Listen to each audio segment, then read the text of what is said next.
Welcome to this edition of the Morning Call. Now, Nigerian military authorities are once again claiming that airstrikes carried out in a suspected Boko Haram hideout has killed the Islamic militant group top official, including Abubakar Shekau, who was recently denounced by ISIS as its leader and replaced by Abu Barnawi, who was once the spokesperson of the group.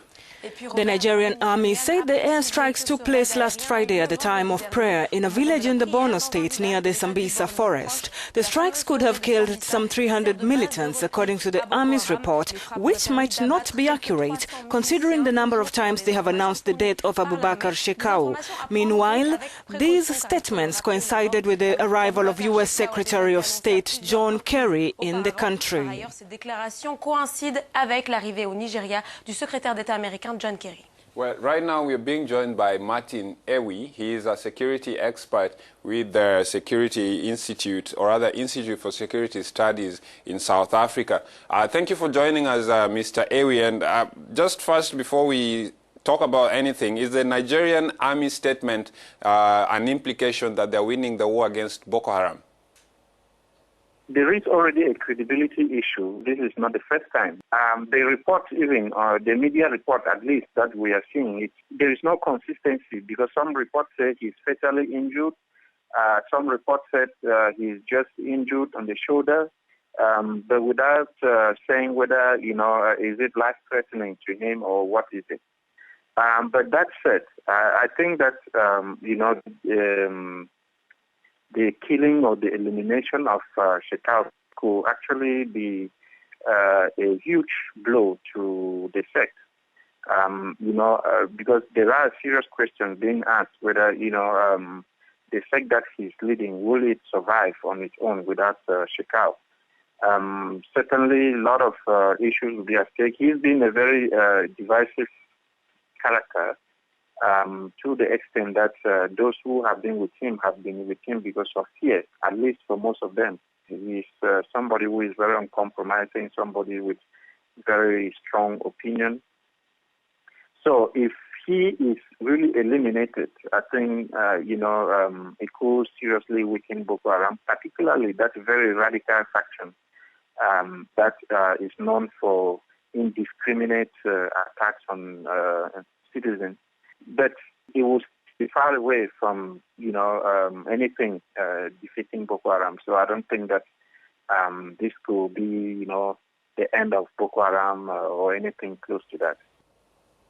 Well, Martin, before we go on, the United States Secretary of State, John Kerry, was in Nigeria after his visit in the East African country of Kenya. And officials are saying they did not really discuss about the killings. However, John Kerry gave a warning that the military should really up their game when it comes to fighting extremism. Maybe for the case of our audience who did not see that, let's play this video before we continue. Building public trust in government also requires cooperation from law enforcement and the military.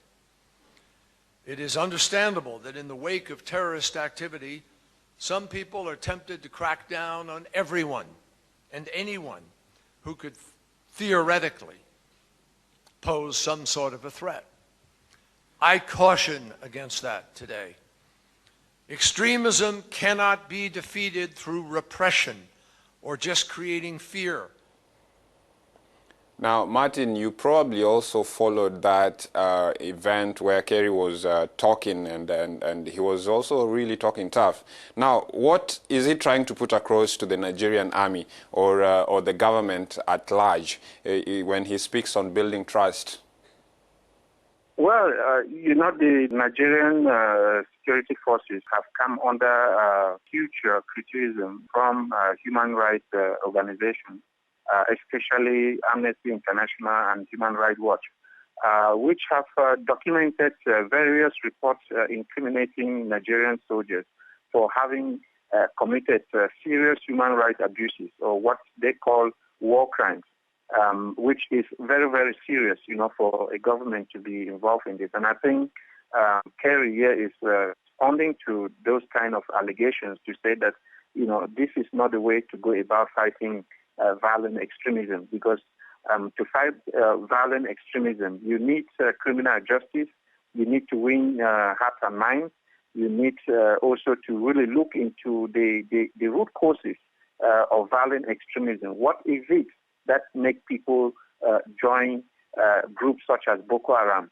And it is only when you understand, these kind of reasons and are able to win that public trust, so that the public should see you as being with them, not against them, then you are able to really make inroads into defeating violent extremism. I think it was a very powerful message from him to say that, and I think this is what the international community expects him to say, which would actually establish a moral ground on which his visit will have.